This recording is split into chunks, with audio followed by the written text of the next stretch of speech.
Boa noite, pessoal. Hoje é um dia de muitas lives. Eu acabo de encerrar a live sobre balé clássico e agora nós abrimos um outro bate-papo sobre música sacra junto com o Walter Wellington. Nós acabamos de iniciar pelo perfil dele, a conexão dele não favoreceu. Estou reabrindo a live pelo meu perfil. Nós vamos receber o Walter Wellington. Na verdade, a intenção é ao contrário. Foi ele que me convidou para esse bate-papo sobre música sacra. Mas o perfil do Walter não estava ok. Acho que a conexão, alguma coisa, nós vamos tentar fazer pelo meu aqui. Vamos ver se isso vai acontecer. Tudo bem, gente? Quem está acompanhando as lives sobre a Semana de Belas Artes, nós acabamos de fazer a live sobre balé clássico. Ela estará salva aqui no meu perfil por 24 horas, junto com o estúdio La Bayadère.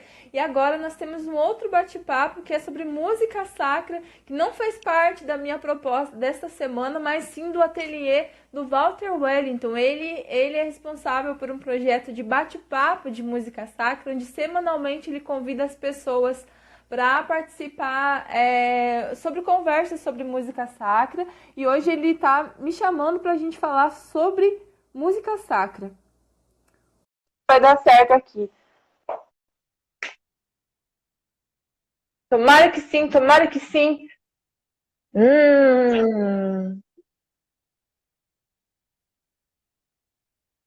É, Walter, agora sou eu que não o vejo. Bom, mas aqui na minha live você não aparece, está só carregando. Não sei se as pessoas conseguem ver o Walter. Alguém poderia escrever, por favor, se vocês conseguem ver o Walter na conexão? Que aqui para mim não aparece ele, só aparece o sinalzinho carregando ali.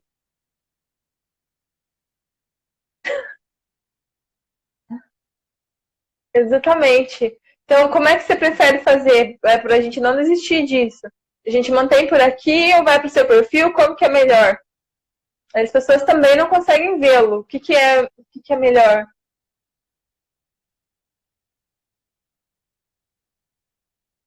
Uh-uh. Ok?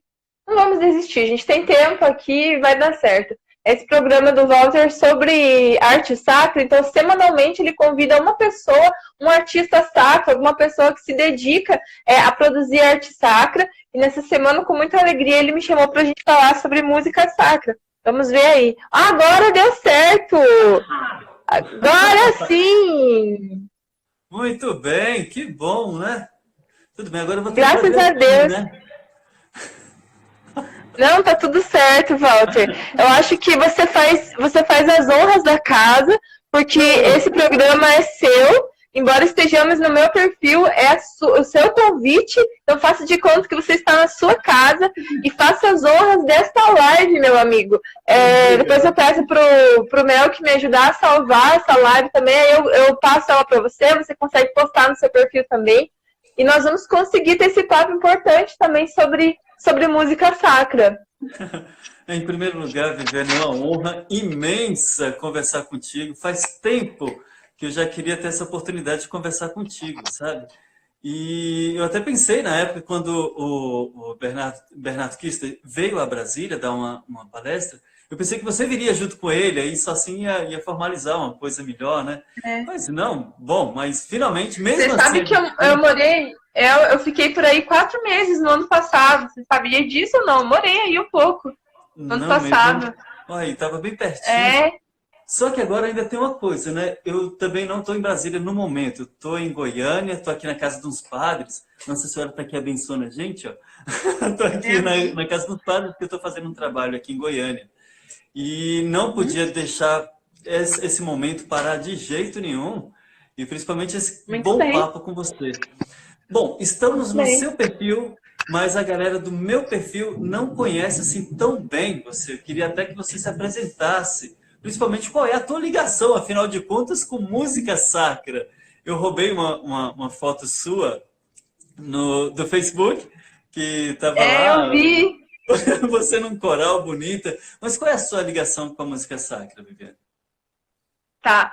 Então, acho que é muito forte para mim, é muito emocionante para mim falar sobre isso, Walter, porque é a história da minha vida. Falar da música sacra não é falar de algo que surgiu da fase adulta, algo que surgiu depois, mas é falar da história da minha vida. Então, eu, graças a Deus, eu nasci num berço muito católico.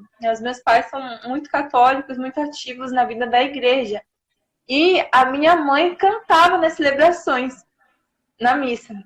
Então, eu aprendi a cantar ouvindo minha mãe cantar. E o zelo em preparar a música das celebrações eucarísticas, né, da missa, eu herdei da minha mãe. E é muito emocionante, assim, pra mim, porque eu tô nos dias de quase completar a data já de...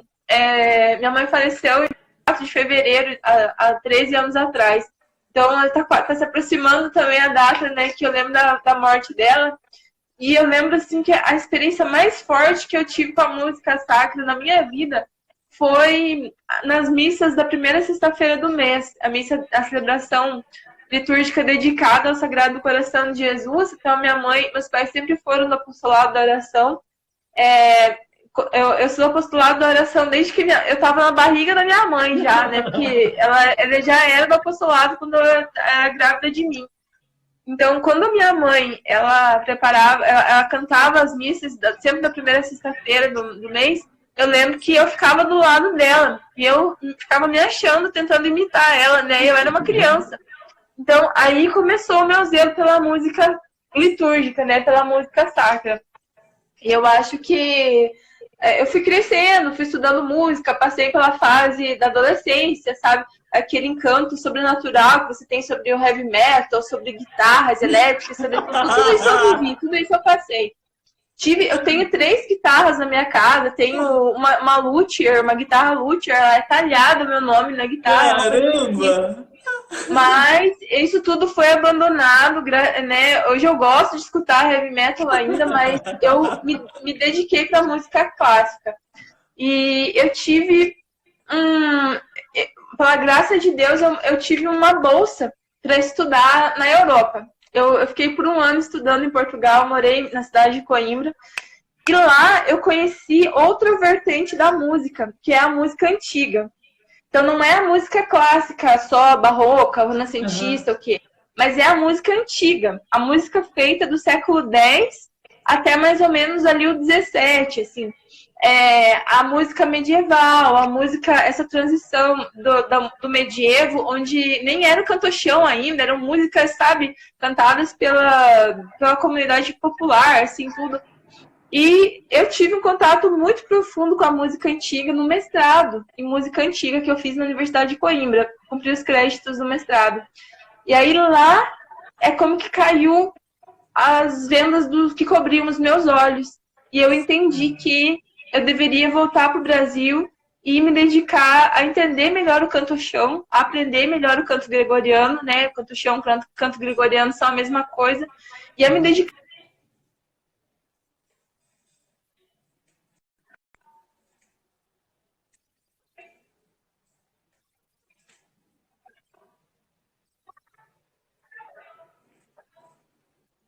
sacra. E os 6 documentos ela explica a importância do canto-chão ou das coisas para a celebração eucarística que sejam mais próximas do canto gregoriano.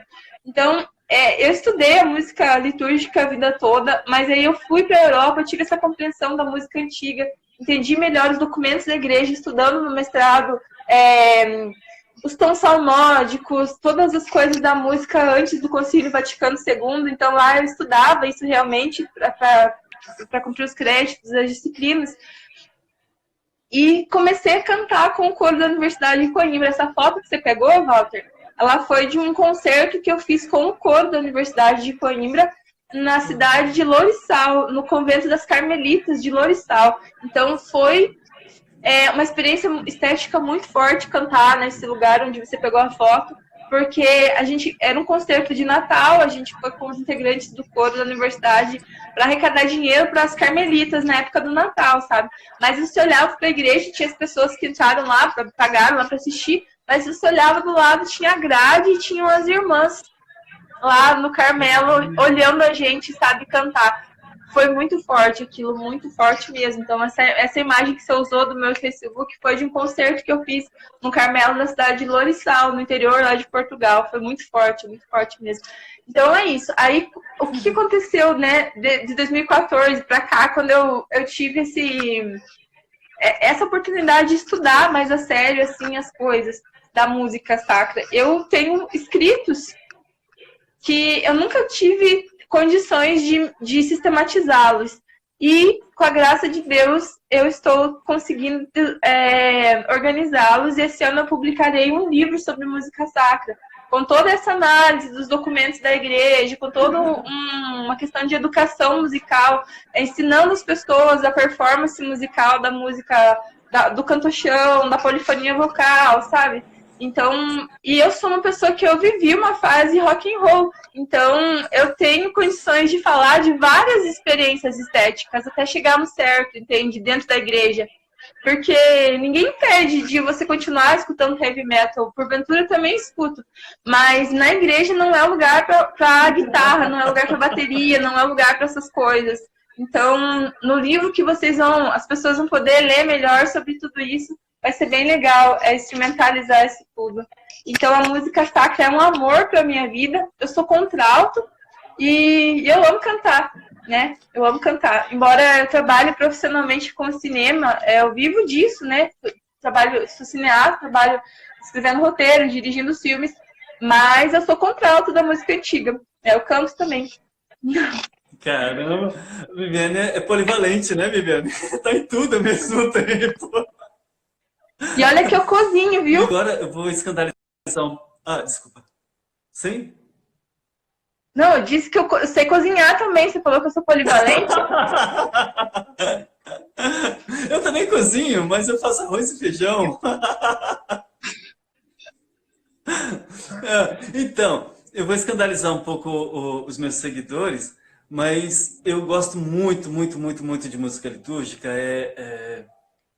A música eslava, música gregoriana, canto gregoriano, enfim. Música que eleva realmente o espírito. Mas eu também sou do rock and roll, viu? Eu também gosto de heavy metal. E muito! Até para acelerar um pouco mais as pinturas, eu coloco um barulho mais rápido aqui. Viviane, vamos começar Oi, então. Oi, Neemias, boa noite. Essa parte introdutória. Principalmente vamos pegar por base, né? Qual é a função? Eu acho que essa é a primeira coisa a se perguntar, né? A função da música litúrgica, a função da música sacra, ela tem uma função dentro da liturgia. Qual seria essa? Então, pessoal, é muito importante entender que a música litúrgica, a música sacra, ela não pode se sobressair mais do que a liturgia. Ela tem uma função ali. Ela é música sacra por um motivo. Qual que é o motivo? É a liturgia. Então, numa hierarquia, em primeiro lugar, está a liturgia, e proferida pelo padre, lida, né, a palavra, as virtudes da palavra, as coisas que competem ao celebrante. E, no segundo lugar, tem a música. Então, a música, ela serve a liturgia. Então, a música, ela é submissa à liturgia. A música, ela não pode se sobressair à liturgia. O músico não pode ter mais destaque que o celebrante, que as funções litúrgicas, antífonas, todo aquele texto que deve ser dito naquele dia específico. Então, a música, ela serve à liturgia. A música sacra, ela só é sacra porque ela tem uma função para cumprir dentro da missa, ou dentro da liturgia das horas, enfim, do momento litúrgico, do momento da celebração que ela está ali. Não é uma música aleatória, não pode ser cantado qualquer canto, em qualquer dia de missa. Tem que ter a ver com a liturgia do dia, seja o rito tridentino, ou seja o rito romano comum. Ali a música não pode ser qualquer música aleatória, né? Ela tem um motivo para ela ser cantada aquele dia. Então a música, ela serve a liturgia, não é a liturgia que serve a música. A música é um instrumento que ajuda a liturgia. E daí a gente já pode até pegar um gancho também para se falar dessa diferença entre música sacra e música religiosa. Porque eu acho muito bonito, Viviane, que tem a música sacra em si, parece que ela toca muito mais a nossa alma do que o nosso sentimento, né? Toca muito mais a alma, eleva mais a alma do que para no corporal. A gente se arrepia, lógico, né? Isso é uma expressão do corpo quando toca a alma.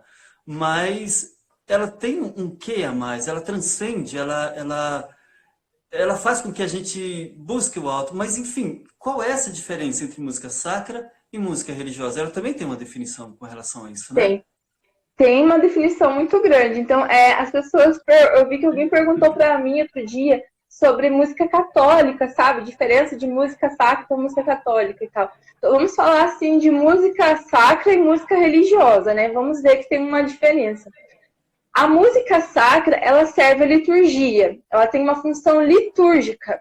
Ela não é qualquer música católica, tipo aquela cantora Adriana, né? Que faz parte da comunidade Canção Nova. E tem músicas de adoração, músicas de reflexão. Às vezes a pessoa quer rezar e não consegue, liga uma música daquelas e faz uma reflexão antes de começar a rezar e tal. Isso, tipo da Adriana, cantora Adriana, é música religiosa. Mas ela é pop. Ok. Não é música litúrgica, porque não tem um texto da liturgia. Não serve, por exemplo, como ato penitencial, como glória, como o aleluia, como a preparação para as ofertas ou como a comunhão. Ela não tem uma função ritualística dentro da liturgia. Ela só é uma música que pode falar da vida de Cristo, de Nossa Senhora, da vida dos santos, qualquer oração como um todo, né? Ela é uma música religiosa, uma música que pode ser até católica, né? Se a cantora se intitula como católica, o cantor se intitula como católico, mas não é sacro, né? A música sacra ela tem uma função litúrgica. Então, ela tem que ter um texto, seja da antífona inicial, do ato penitencial, do glória, um salmo, o aleluia, a preparação das ofertas, a comunhão, a ação de graças. Então, a música litúrgica, a música sacra é litúrgica, ela serve à liturgia. A música religiosa, a música católica, ela é uma música que pode falar da vida dos santos, da vida de Jesus Cristo, tem um tom de reflexão, assim como um todo, mas ela não se encaixa dentro da missa.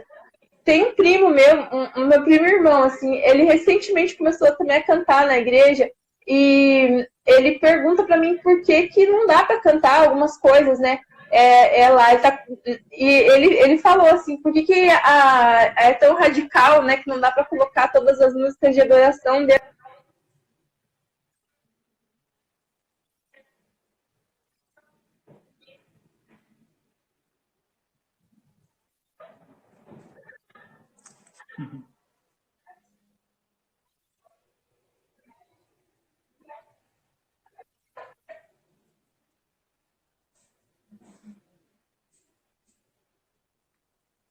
Pausou?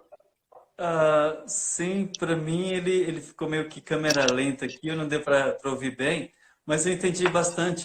Agora, Viviane, quando você fala aí em relação aos textos litúrgicos, né, que tem que estar na música e também tem que fazer parte da liturgia, né? Mas como é que ficam os salmos?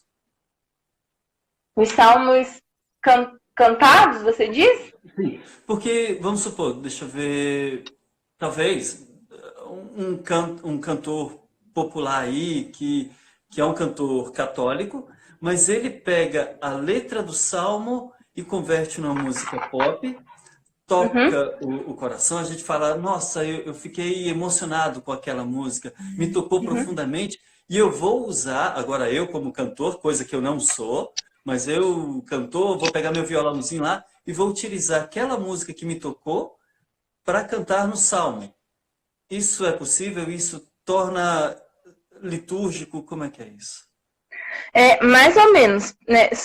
Então, a gente entende assim que cada celebração litúrgica, a gente entende que tem um calendário. Cada ano, aliás, cada ano litúrgico tem um calendário. O ano A, o ano B, o ano C, onde tem os evangelhos específicos, né? O ano D, que são dos 4 evangelistas, Mateus, Marcos, Lucas e João.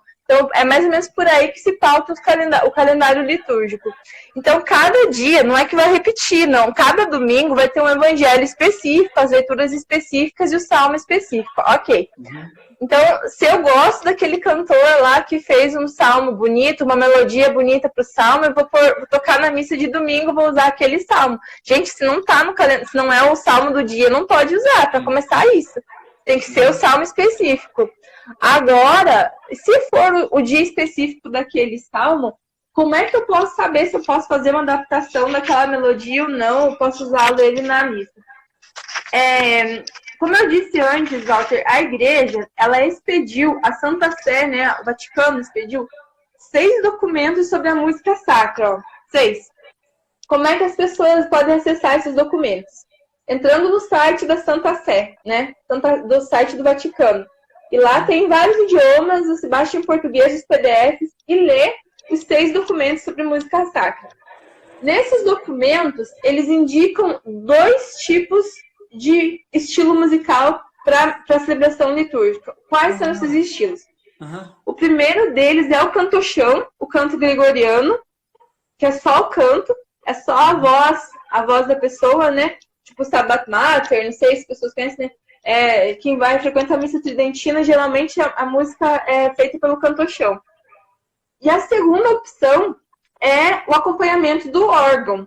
Então, é a voz cantada e o acompanhamento do órgão. Se não tem o órgão, a igreja sugere instrumentos mais parecidos com o som do órgão. Por exemplo, o teclado, que pode ser o teclado, né, que é eletrônico, ou, né, piano, alguma coisa assim, que remeta um som mais parecido com o órgão. Ok. Aí entra também, junto com a parte da voz cantada, esses documentos sugerem um único compositor chamado Palestrina. Depois eu conto a história que eu tenho com uns livros originais desse compositor. E aí, do século XVI. Assim, e aí, a polifonia vocal são várias vozes fazendo a mesma melodia. Então, como é que, diante de uma riqueza dessas, eu vou pegar o salmo, que é tocado ali na melodia que é pop, e vou pegar o meu violão ou a minha guitarra e vou querer fazer um som maluco lá na missa, só porque é uma música que está na moda. Então, isso às vezes é falta de conhecimento das pessoas, desses documentos expedidos pela Santa Sé que falem sobre a música sacra, porque é uma ousadia muito grande fazer uma revolução cultural dentro da missa, usando instrumentos agressivos ou uma melodia agressiva, sendo que a igreja instrui com tanto carinho os músicos para ter esse cuidado em não adaptar qualquer coisa para dentro da missa. Então, por via de dúvidas, se tem uma música que eu gosto, que ela foi gravada por um cantor da moda lá e tal, e eu tenho certeza que por exemplo, o salmo, como você fez a pergunta, que eu posso usar naquele dia, faz uma autoavaliação, assim, será que aquilo é suave? Será que eu posso adaptar aquilo para ser mais suave? Por exemplo, lá eu sou bom pastor, ovelhas guardarei, não tenho outro ofício, nem terei. Então, vamos ver se esse salmo, se ele está numa melodia suave, se ele convém com a liturgia do dia. Eu não vou ser maluco, né? Não vou exagerar muito para fazer uma adaptação e colocar isso na missa. Aí, se estiver suave, se for ok, vamos lá. Senão, é melhor não insistir. Deixa eu só fazer um comentário, assim, um comentário breve. Eu li a postagem do padre Gabriel Vilaverde, e ele fez uma postagem maravilhosa com relação à Igreja dos Sonhos e à Igreja Real. Né? Aqui dali, para mim, foi maravilhoso, porque ele coloca o sonho de todos nós, né? Que a igreja cante gregoriana em todas as igrejas, que a liturgia seja bem celebrada em todas as igrejas, só que a realidade das igrejas é muito aquém daquilo que a gente sonha, né? Então, ele até falou da realidade na qual ele vive, que as pessoas não conhecem, não sabem nem cantar Maria de Nazaré na música de entrada, no canto de entrada da missa. E aí vem aqueles monte de críticos que falam, tecem várias regras e não, todas as igrejas devem ser assim, muito taxativa, mas as realidades das igrejas são totalmente diferentes daquilo que a gente imagina. De fato, se a gente fosse pensar naquela igreja lá do interior da Paraíba, que a gente não conhece essa realidade, que eles sim vivem lá, que não é a nossa realidade, talvez vamos colocar assim num contexto mais amplo, né? Que não seja a nossa realidade, ou se é a sua que tá assistindo. Imagine uma outra realidade que não seja a sua, que esteja muito distante do seu limite. Como é que seria um jeito mais correto de se celebrar uma missa com um canto que se aproxime mais dessa cultura popular, ou da piedade popular, vamos dizer assim, né? Ok. Então, a gente vê, assim, quero falar um pouquinho dessa abertura para questões de regionalismo cultural a partir do Concílio Vaticano II, né? Sabe, Walter, muitas pessoas caem matando o Concílio Vaticano II e tal, mas, assim, geralmente as pessoas não leram realmente os documentos do concílio para falar sobre todas as instruções que o concílio dá para a formação litúrgica e tudo mais. O que eu costumo dizer é besteira sobre o Concílio Vaticano II. O erro dali foi o espírito do Concílio Vaticano II, sabe? O espírito é as coisas que pairavam numa atmosfera cultural naquele tempo. Sabe? O que estava na cabeça das pessoas. Era a revolução da cultura. A gente está falando de revolução sexual, de tudo na década de 60. É desse lixo todo que o Concílio Vaticano II passou pelo seu processo de construção em quase uma década. Então, o mal do Concílio Vaticano II não é o concílio, mas é o espírito que pairava na época. O próprio pacto das catacumbas, que foi, desculpa a expressão de falar aqui merda da história toda, mas que foi o erro da história toda, aconteceu fora do concílio, não faz parte do concílio. Mas, então, o concílio em si ele dá muitas instruções piedosas para as pessoas, e uma delas diz respeito à música sacra. E ele está atento a isso que você falou agora. O Concílio Vaticano II, ele sugere que as pessoas tenham esse amor para a realidade regional de cada comunidade. E isso abre uma abertura para a cultura, para culturalismos. Então, sem exageros, obviamente, o próprio Concílio Vaticano II explica que a música modelos continua sendo o canto-chão, o canto gregoriano, continua sendo a sugestão do acompanhamento do órgão ou de instrumentos parecidos com o órgão, mas também para ter uma abertura para possibilidades da cultura local, sabe, da região. Então, acho que vale estar atento à liturgia, estar atento ao calendário litúrgico e observar o que a comunidade tem, né? Se eu tenho um violão, se eu tenho possibilidade de colocar instrumentos, não de uma forma maluca, agressiva, mas suave. Então, quando eu falo o termo suave, é de uma intensidade musical, não fique uma batida maluca de bateria, de carrão, sabe? De qualquer coisa lá, tipo uma balada assim dentro da igreja. É tipo aquela coisa, né? Você comungou, você vai lá, né, no seu banco lá quietinho rezar, aí você leva um susto porque começa a dizer, né? Uma guitarra, um negócio lá. Então, é isso que não pode, né? É ser aquela coisa agressiva. É tão bonito, tem umas liturgias eucarísticas onde o padre faz toda cantada, assim, sabe? A liturgia eucarística. Daí, em vez das pessoas responderem amém, é aquele amém, amém. Tipo, você se assusta com aquilo, né? Em vez de você se toma um susto com aquilo, você pensa, onde é que eu vim parar, né? O músico te dá um susto, né? Ele dá uma batida assim no instrumento, assim, e isso que quebra o repertório, assim, a harmonia da celebração, né? Então, se é uma comunidade que não consegue cantar o canto-chão, não consegue estudar o canto-chão, que é muito mais simples, acaba sendo muito mais simples, vamos para o que nós temos. Nós temos um violão, nós temos um teclado, tá valendo aquilo, mas que não seja agressivo, né? Que seja suave, aquilo seja alcance para toda a comunidade uma experiência de ascensão durante a missa, de elevar a sua alma, né? de não se assustar, de não tomar susto ali durante a missa, com aqueles amém, amém, mas que a pessoa consiga rezar com aquilo. Então, por mais que tenha simplicidade nas coisas, dá para ter as coisas com qualidade. E vamos combinar, né, que hoje em dia o YouTube tem tudo de graça, né? As pessoas podem acessar o que elas quiserem para estudar. Então, não tem desculpa de dizer que o canto-chão está distante, que um canto gregoriano, uma coisa está distante, porque não está, acabou isso.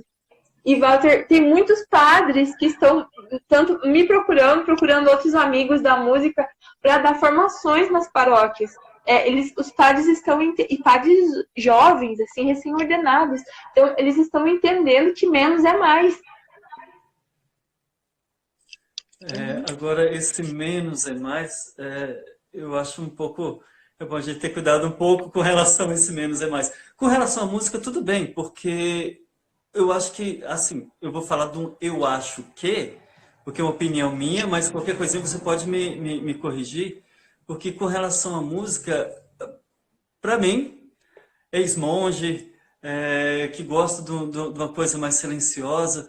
Então, a música ela deve sim levar ao silêncio, sabe? Quanto mais barulho, a gente fica com aquela música martelando aqui. Tem até um site, não sei se ainda existe, mas tem um site que fazia o serviço oposto, né? Era um tal do desescute.com. Era aquelas músicas que fica batendo aqui, sabe?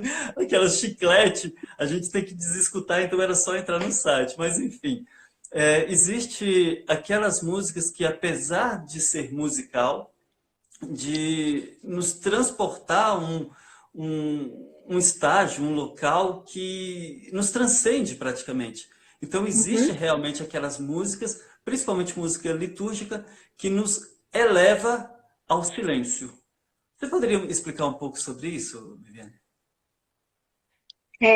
Eu vou puxar de novo para o canto-chão, assim, mas a música, a essência da música sacra é justamente essa.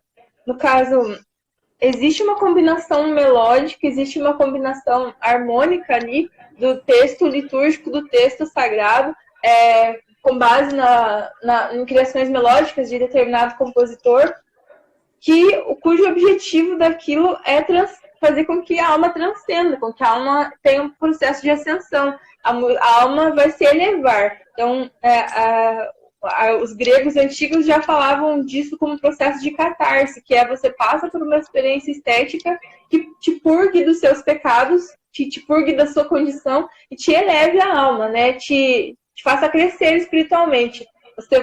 Você se transforma por meio desse processo estético. Você contemplou uma obra de arte e você vai sair dali diferente para melhor, né? Salvo engano, Santo Agostinho falava até do perigo que a rezar com uma música muito boa, porque corre o risco de você perder o foco da própria oração ali e viajar, né? Tipo, ir para um outro plano, assim, né? De esquecer do fim litúrgico, do texto, da música e pirar, né, naquilo, assim, perder o foco da oração por meio daquilo. Tem história de muito monge, assim, da Idade Média, que tem histórias engraçadas, assim, em relatos, sabe, antigos, de histórias antigas mesmo, né? De histórias, assim, que tal monge caiu tombo durante a celebração, porque estava cantando e, tipo, caiu do coro, assim, do coral, do degrau do coral, de coisas assim. Então, tem histórias muito engraçadas de pessoas que passaram tanto por esse processo de escutar bem a música que se perderam, né? Que viajaram ali. Mas uma música bem celebrada, uma música que volte para Cristo, para aquele momento litúrgico específico, que você entenda aquela letra ou só a melodia, mas que você saiba a referência ao que aquela música, qual é a função, né, que essa música se refere. A finalidade disso é cessar os barulhos exteriores, te fazer focar para a liturgia e te remeter a um silêncio que perpassa a compreensão litúrgica. Não é um alarde, não é uma poluição auditiva, mas é, de fato, se voltar para o silêncio de uma vida contemplativa. Então, a liturgia das horas, para alguém que já tenha lido a liturgia das horas, já tenha feito a liturgia das horas, ela tem pausas, né, específicas, e os próprios textos musicais, eles são feitos de figuras musicais que demonstram pausa na entonação, né, das frases. Então é como se o texto musical ele fosse pensado para te dar momentos de silêncio também.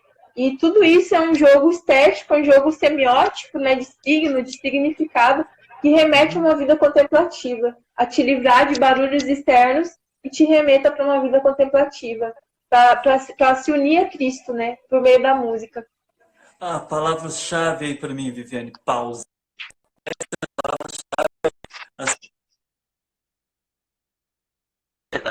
Dom Gerardo era um musicista muito conceituado no Mosteiro de Olinda, na época que eu era monge lá.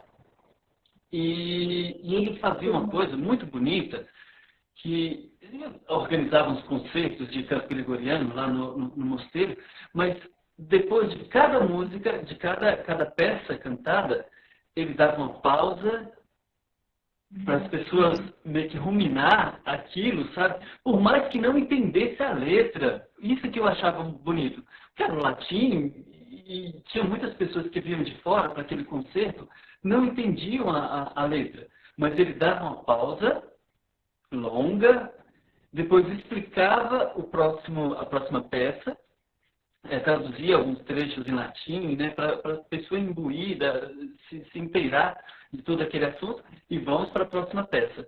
E uma homilia dele, que me chamou muita atenção, foi justamente falando sobre a música sacra. Ele falou bastante, falou, e depois ele falou uma frase que era a seguinte: passamos para a segunda parte. E aí continuou a homilia. E veio uma senhora falar justamente com ele, né, a respeito dessa homilia, que tocou bastante, e ele todo cheio de si, né, porque ele era muito solene, né, muito cheio de si. Ele chegou ele mesmo: o que te tocou? Em qual momento te tocou? Aí ela falou assim: quando você falou, passamos para a segunda parte. Só isso, que a gente pensa que é uma coisa toda, mas o que Deus fala nesse silêncio, nesse espaço, nessa pausa, que é necessária entre um canto ou outro, que é necessária entre um texto e o outro. Essa pausa, para mim, é uma palavra-chave, porque Deus se revela no silêncio.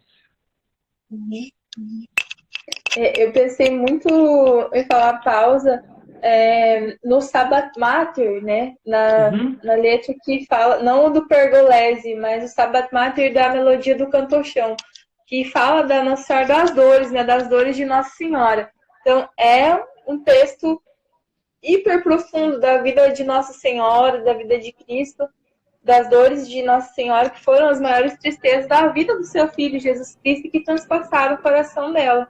E da melodia do Cantochão e da questão da pausa. Se as pessoas que estão vendo aqui quiserem conferir depois, tem um trecho meu cantando o Stabat Mater no Mosteiro de Alcobaça, lá em Portugal. Tá no último destaque ali dos meus destaques. Aliás, é o primeiro dos destaques.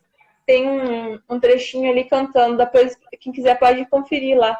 Mas pensar assim na questão da pausa e da arquitetura. Pensa que a arquitetura das igrejas acompanhou a história da música e também servia para esses momentos de pausa, de reverberação durante o canto. Então, é muito recente, Walter, o uso do microfone, por exemplo, nas igrejas. Isso é um sinal da modernidade. Mas toda a história da igreja, toda a história da música sacra, ela foi feita para que os músicos cantassem a capela, geralmente sem instrumentos, e que só a voz fosse o instrumento. Né? Não tinha acompanhamento de cordas e outras coisas na antiguidade. Então, o tempo de lentidão nas letras do Cantochão não eram músicas nem muito rápidas e tudo, para dar tempo daquilo reverberar nas igrejas, né? As pausas musicais também para dar tempo da arquitetura da igreja, pela acústica, receber tudo aquilo, preencher o espaço, né? Chegar até as pessoas que estavam lá atrás, né? E tudo também. Então, a pausa, ela é uma figura musical, da partitura musical, mas a gente pode significados nessa linguagem da música sacra, né? Remetendo aos próprios silêncios que uma vida contemplativa deve ter, uma vida de ascese, uma vida de subida espiritual deve ter. Agora você falando uma coisa, falando justamente arquitetura, música, e está completando esse conjunto. Eu vou até voltar aqui um pouquinho nos comentários. A Ariana Vicente, ela escreveu uma coisa aqui nos comentários que eu achei muito interessante. Acredito que todo cuidado deve ser tomado, principalmente quando pensamos o conjunto, imagem, espaço e música. E, de fato, agora eu vou até puxar a sardinha para mim mesmo, sabe, Viane? Aproveita. esse espírito desses bate-papo, dessas conversas que eu tenho proporcionado, é justamente a gente entender esse conjunto de imagem sagrada, de arte sacra, do espaço sagrado, da música sacra, e esses papos de arte sacra justamente para a gente ter noção desse universo sagrado que a gente está entrando. Porque uma igreja, a gente pensa até que a igreja é simplesmente um espaço, um local, um galpão. Muitas vezes aqui em Brasília tem vários galpões, ou lá em Brasília, né? Eu estou em Goiânia. Lá em Brasília tem vários galpões, e que é para entrar lá e cadê a experiência com o sagrado? Né? Cadê a liturgia não fala do sagrado? O canto não fala do sagrado? Você olha para o ambiente e não fala do sagrado? Sabe, você está entrando num pedaço do mundo lá fora. Esquece que aquele espaço que você está entrando requer toda uma postura diante do sagrado mesmo, né? Até os nossos ouvidos. Eu queria até que você falasse um pouco mais, não estava na pauta, mas eu queria que você falasse um pouco como é que pode ser essa educação do ouvido, né? Porque se a gente está entrando num ambiente, e agora eu vou falar de um contexto mais amplo, não só daquelas igrejas muito bem construídas, muito bem celebradas, muito bem a acústica perfeita, o canto perfeito, mas daquele galpãozinho que está lá na esquina, e que a gente vai entrar lá e lá vai ser celebrada a Santa Missa. E como é que eu posso sair, ou melhor, cultivar em casa esse ouvido sagrado, para que a gente chegue lá, apesar do barulho, eu ainda entrar em sintonia com o sagrado? Tá, então antes de falar de uma educação sensorial, assim, uma educação auditiva, uma educação para entender a questão da arte, vamos pensar na proposta de arte sacra. E em como se autocorrigir a gente enquanto artista que se propôs a não trabalhar com a arte secular, mas com a arte sacra, a entender isso daí. Então, Walter, é essencial uma vida regrada espiritualmente. Não tem como produzir arte sacra, porque você pode ser o pintor mais fenomenal do mundo. Se você não tiver uma vida piedosa, a sua arte vai ser ruim para a vida sacra, entende? Então, a sua arte sacra, ela só dará frutos, a minha arte sacra só dará frutos, se a gente tiver uma vida espiritual regrada, ou seja, comunhão, confissão semanal, comunhão se der diária, o máximo de vezes possível, confissão ali, confessar, rezar o terço, rezar o rosário, fazer as novenas de devoção, ter amigos sacerdotes que nos ajudem espiritualmente, seja o nosso diretor ou outros amigos sacerdotes que possam nos ouvir, nos corrigir, ser humilde para acolher as correções. A gente vive sendo corrigido, tem vários amigos que me chamam a atenção, você não vai ouvir todo mundo, né? Mas você tem amigos que você dá aquela autoridade para te corrigirem, né? Ser obediente, agir em obediência, né, nas coisas. Então, não vai ser os seus ícones que vão dar fruto, não vão ser os meus filmes que vão dar fruto, não vão ser as minhas músicas que vão dar fruto se a gente não tiver uma vida espiritual, entende? Porque qualquer artista que tem técnicas boas e materialidades boas faz obras bonitas, entende? Faz uma música boa, um ícone bonito, mas a diferença para a arte sacra, para a pessoa olhar aquilo lá e se sentir tocada pela graça de Deus, vai ser uma vida espiritual bem cuidada. Então, nada dá fruto se a gente não tem uma vida espiritual. As pessoas pensam, mas a pessoa tá lá, ela conseguiu tal coisa, ela nem deve se importar com isso, assim, nem deve rezar tanto, não deve se importar com pecado. Gente, a vida de pecado, fé e salvação, ela é igual para todo mundo tem que estar atento com isso, tem que estar ligado para isso. E, assim, ser um pouco frio, sabe, de saber, assim, cortar mal pela raiz de vários jeitos, né, assim, tudo que te afasta de Deus, que te ajuda a ter uma propensão para o pecado, você precisa se desviar daquilo diretamente, né? Então, esse é o primeiro passo para uma arte sacra, acho que fazer sentido no plano espiritual. Óbvio que a graça de Deus vai agir superabundante naquilo, mas, assim, se você não está fazendo sua parte, a sua arte não vai dar fruto, né? Não vai dar fruto aquilo. Então, ter uma vida espiritual regrada, observar a vida dos santos e se apegar muito à vida dos santos. A escolher os santos de devoção que tenham a ver com a tua história, assim, para ter eles assim como seus amigos espirituais, né? A hora do aperto você chama lá o teu santo, né? Para ele te ajudar. E aí eu acho assim que ter um cuidado com materialidades e técnicas, né? Não levar com as coxas. Não é porque eu vou fazer a arte lá na igreja, a minha pintura, a minha música, que eu não preciso ser bom. Né? Aí que você precisa ser bom, né? Então, precisa ter materialidade. O que é materialidade? Você vai pintar. Você vai escolher seus materiais para pintar. Qual é a tinta, se é têmpera, se é a óleo, né? O que é? Eu vou fazer os meus filmes. São católicos, né? Eu tenho uma empresa católica de cinema, né? Eu sou sócio de uma produtora lá no Rio que atende o nicho católico, né? A Eterna. Então, que câmera eu vou usar, que lente eu vou usar, que luz eu vou usar para aquilo. A minha materialidade, da minha linguagem cinematográfica. Então, vamos ser bons naquilo, vamos estudar aquilo, sabe? A técnica, adquirir as técnicas para pintar. Os teus ícones, por exemplo, você vai seguir nesse ícone que você vai fazer uma pintura mais oriental ou não, né? Vai seguir influências mais ocidentais, então você vai escolher sua técnica a cada ícone que você vai fazer. Então, não levar com as coxas nem a parte espiritual, nem a parte técnica. Isso ajuda uma arte sacra, dar frutos, eu acho, e tudo. E para educar os ouvidos, ou seja, educar o senso estético, a gente precisa de disciplina e de treino. Então, qualquer pessoa, não só o artista sacro, mas a pessoa que vai o público daquilo, a pessoa que vai ver o filme, a pessoa que vai escutar a música, que vai ver a pintura, ela pode se educar esteticamente, né? Qualquer pessoa pode se educar esteticamente. E isso se dá com treino. Não tem performance se não for disciplina. É um treino, igual é para academia treinar o corpo lá, treinar o senso estético, a compreensão estética também das coisas. O que é esse treino? É estudar a história da arte, ler livros de história da arte, assistir coisas no YouTube, na internet, esses bate-papos que está tendo, que é uma aula de estética da arte tremendo também, mas assistir espetáculos no YouTube, concertos de música antiga, assistir canto gregoriano no YouTube, fazer anotações disso, vamos pesquisar sobre iconografia bizantina, vamos entrar lá na internet, vamos digitar lá iconografia bizantina ou música sacra, né? Estou falando dos nossos dois temas de profissão, assim. Vou anotar sobre aquilo que está lá no Google, que eu vou encontrar, né? Vou pegar um caderninho e vou escrever sobre aquilo. Eu identifico uma voz nessa música. Eu identifico várias vozes. Não entendo que voz é cada uma, mas eu entendo que tem 4 pessoas cantando. Não tem instrumento, ou tem instrumento musical. Então, fazer anotações daquilo, sabe? Trabalhar com a realidade. Meu amigo Mel, ou Melquisedeque, né, o Mel, que é meu sócio da página lá, a formação do imaginário, ele sempre me fala, Vivi, temos que trabalhar com a realidade da percepção das pessoas, a realidade.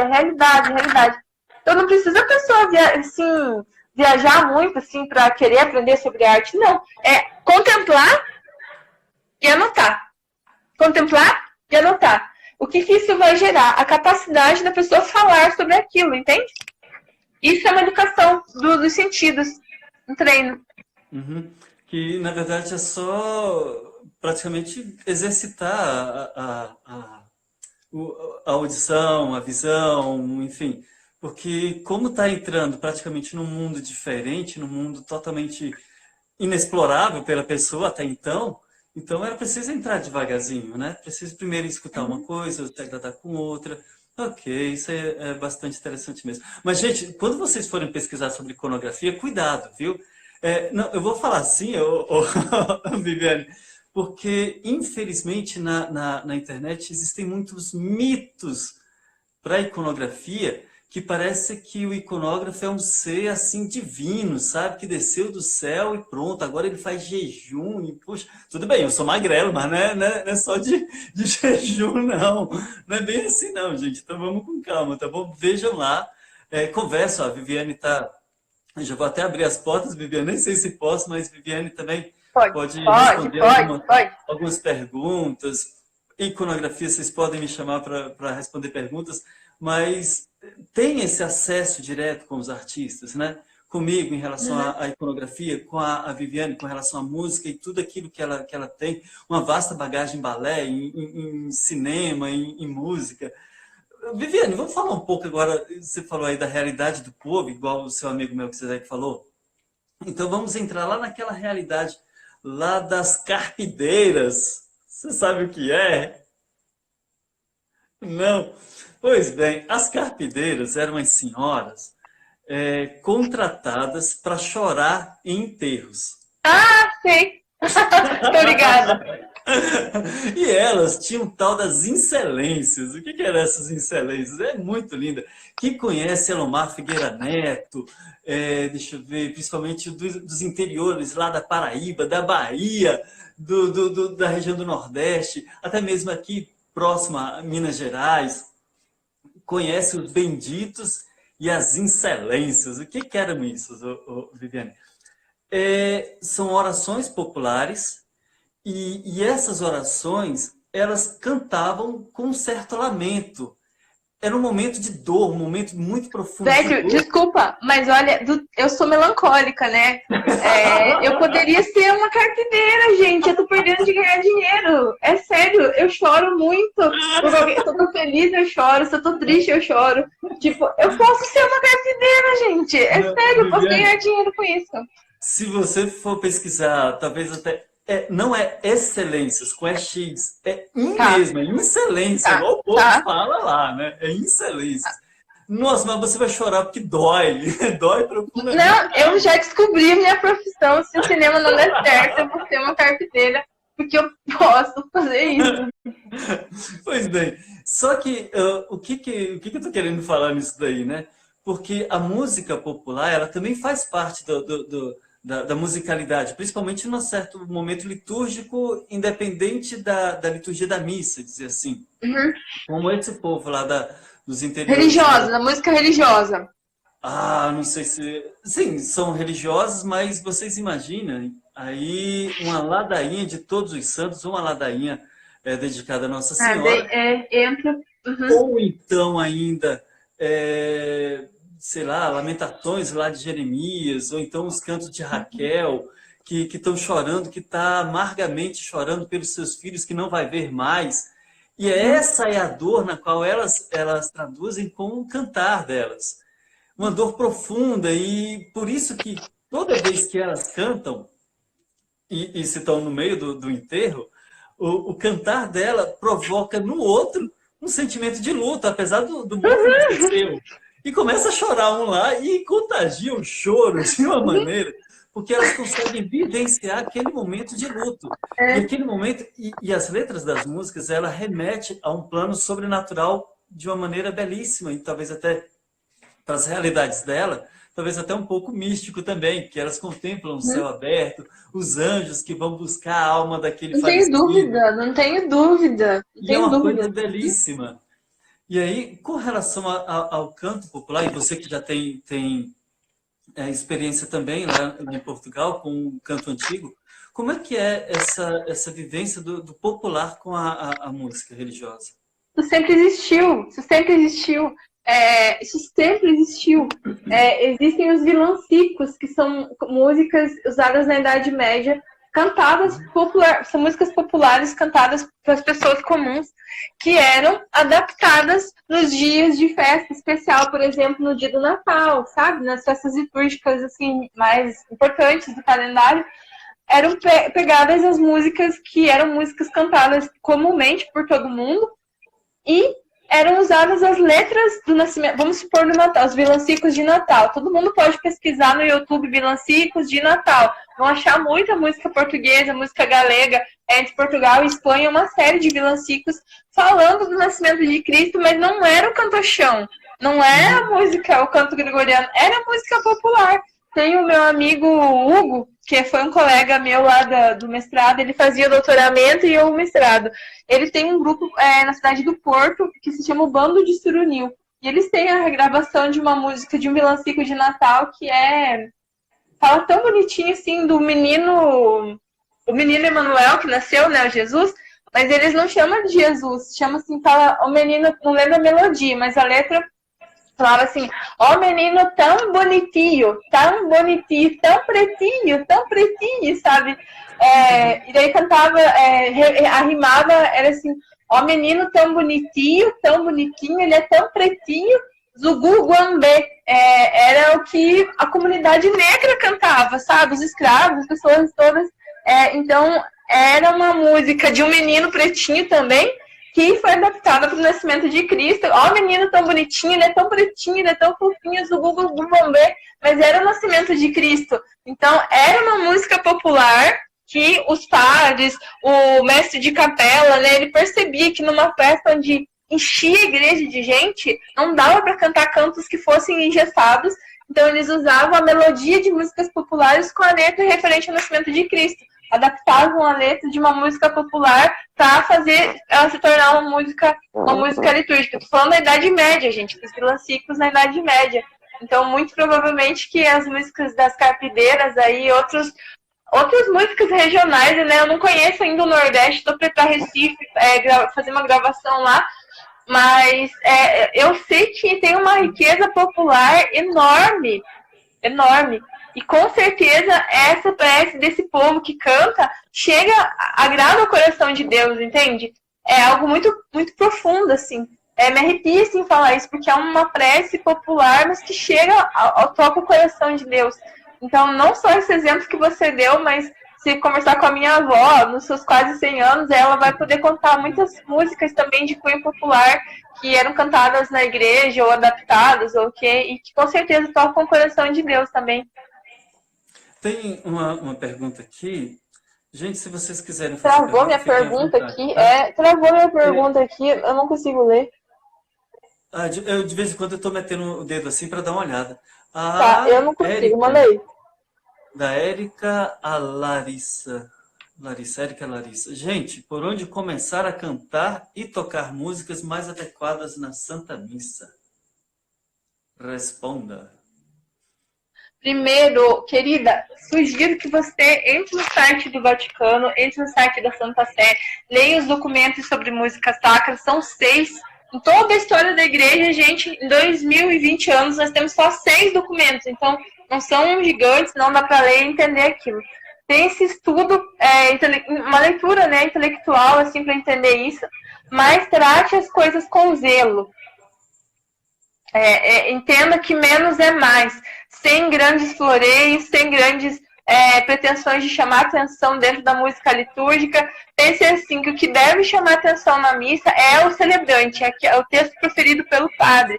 A música, ela é um item assim, que vai ajudar o celebrante, mas ela não deve ter um destaque tão grande. Então, pense sempre na elegância. Vamos fazer música na igreja, vamos tocar um violão, um teclado, os instrumentos que eu tenho lá, vamos ser elegantes, assim, não vamos encher de coisas, não vamos poluir aquele ambiente para ele não ter uma poluição sonora num lugar onde o texto que deve se sobressair é o texto litúrgico. Então, estude os textos da Santa Sé sobre música sacra e sempre trate a música da liturgia com elegância, né? Diminua um pouco os ataques, as intervenções, assim, de instrumento muito agressivo. Vamos tocar mais dedilhado, vamos tocar mais suaves instrumentos, para que aquilo se pareça um pouquinho mais com a intenção que o órgão tem, né? O órgão ou uma coisa mais parecida com o piano. Tentar coisas mais suaves para a liturgia. Eu queria até chamar a atenção, Viviane, você que tem mais experiência que eu com relação a isso. Você tem um baita diretor espiritual, que é o Lucas, né, Padre Lucas, e ele é um grande arquiteto também. Uma das posições, infelizmente, toda vez eu discordo completamente dessas adaptações com relação à liturgia, não à liturgia, à arquitetura, de colocar os músicos ao lado do celebrante. E outra, num pedestal, sabe, num batentezinho acima. Eu ainda vou tratar desse assunto com algum arquiteto e com engenheiros aí eletrônicos também aqui nessas lives, sabe? Porque colocando assim, o que passa na cabeça do bendito músico? Que ele é o cara que vai animar toda a liturgia. E não precisa. A liturgia, ela não é para ser animada, entende? Ela remete à paixão e morte de Nosso Senhor Jesus Cristo, né? E não precisa de um velório, tipo um show de música pop, assim, tipo um Rock in Rio. Não é isso, não é essa a intenção de uma missa. Então não precisa animar. Você vê assim, vamos pensar no surgimento da igreja, vamos pensar na igreja antiga. Qual que é a planta de uma igreja, né? O presbitério, que é a parte que completa o altar, a nave central, né, com o altar, aí a parte onde fica a assembleia, as pessoas, e em cima da porta de entrada, por onde as pessoas entram para a igreja, ficava o coro. Então, lá ficavam distribuídas as pessoas que iam cantar na missa. Elas ficam atrás, né, nas costas das pessoas que estão assistindo a missa.